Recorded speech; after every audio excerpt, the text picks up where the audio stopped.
lot of our team is young, so they're really enthusiastic, and a lot of it they understand is growing pains anyway at their positions. We have our top 44 guys on our football team, 21 of them are freshmen. They're either true freshmen or second-year freshmen. It's a really young football team. So a lot of these guys really aren't, swimming because things aren't going their way. It's just part of learning and being new. Is there anything that you've seen in the last couple of weeks at all as a silver lining in terms of player development? Anybody in particular that's grown that kind of stood out to you and got noticeably better? Yeah, that's a great question, because we still feel good about our chances to win. We're going to have to be able to manufacture some offense, and we're going to have to be able to throw and catch a lot better. That'll make a big difference to our football team, and we can do that because we have a guy that is a good passer. We didn't get it done so well in the game the other day, and our offensive line has been together some now, and I think they're pretty good at pass protection. And so we have the potential to go out there and throw and catch, and that has to happen, and our team can certainly focus on that right now. We've gotten better across the defensive front. The same guys that are playing in the defensive tackle spots now are the same guys that were playing in their first college football games 6-7 weeks ago. And they've gotten better at coming off the ball and holding the point. They'll have their greatest challenge this weekend, because so I think our defense has gotten better. Still have some ways to go, and I think that some of our running backs are healthier now, and we have a chance to still be able to go out there and run the football, even though we may not have the services of Rob Henry. So, and then young guys are playing good. A lot of really good young players. Will Lucas is playing really good right now. Ricardo Allen is playing really good right now. They're two of our better players on our football team. Gabe Holmes is doing a lot better and playing good. Really like what we're seeing out of our young guys. So there's a lot of silver lining, and we still think we can win.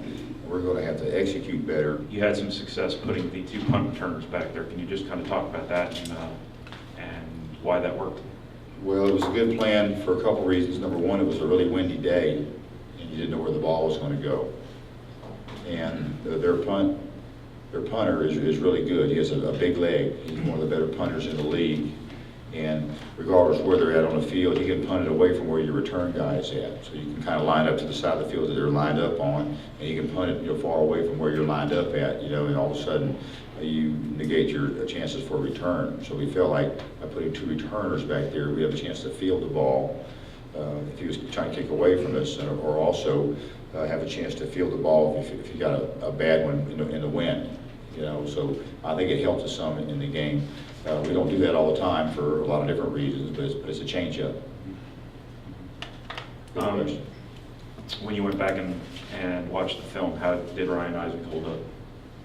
He did pretty good. He has to take care of his gap more. He'll go through some of the same things that Bruce and Brandon Taylor and Panfile were going through earlier in the season, where at first they're just lining up and the offense is coming at them. That happened to us early in the season. We made us not a very physical football team against Toledo. These young guys, trying to figure it out early in the season, and then they get to where they come off the ball and take them on better, but they lose their gap control some, and pretty soon they come off the ball and take them on pretty good, do a better job of taking care of their gap, and pretty soon they take them on and take care of the gap pretty good, and then pretty soon they can come off and make a play. That's the progression that you go through. So he'll probably go through some of that progression, but he's a come off the ball guy pretty good naturally. And the way he got after us in individual drills against our top offensive linemen and individual drills and scout team work all year long, kept saying, maybe I'll put this guy in a game. He's really reckless. He really comes off the ball hard. He disrupts the front. He's got a great motor. So he'll have to learn how to handle it in the game against really good players. But we think he did some good things. Came off the ball hard and got after it. He's got a good motor. Any update on Albert Evans and Mike Oracle, whether you get them back this week? I think Albert will be ready to go, and I don't think that Oracle will. So that leaves more playing time for Namondo Harris, which is good because he's a good player and he's a little more comfortable with it now. We can utilize him even more now on special teams. It was hard when he got so thin in the secondary, to try to teach him what to do secondary-wise, because he was on the scout team a week ago or two, and at the same time try to teach him all the special team stuff.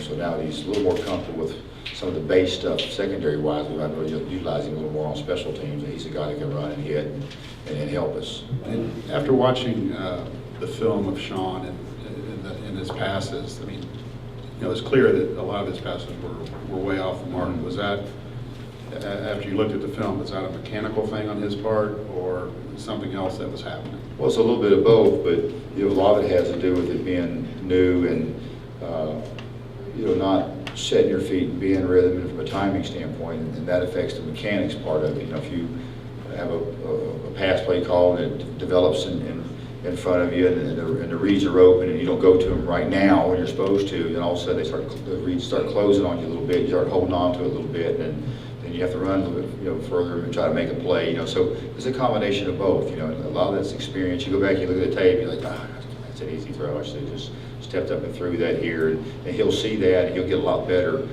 in a hurry. He will. He's really competitive, and as far as the guy that's willing to come over, if it was a guy that wasn't as mature as Sean is, he's very mature and he's really driven, and he has a lot of inner strength. I don't have any question about that. But he's really committed. If he was an immature freshman that have some of the same intangibles, then we could be in some real trouble. But this guy will come over and make the commitment from a maturity standpoint to learn how to be the quarterback that we can win with. You know, he has some things about him. He got thrown in the bulls just a little bit quick here at this point in time in the season.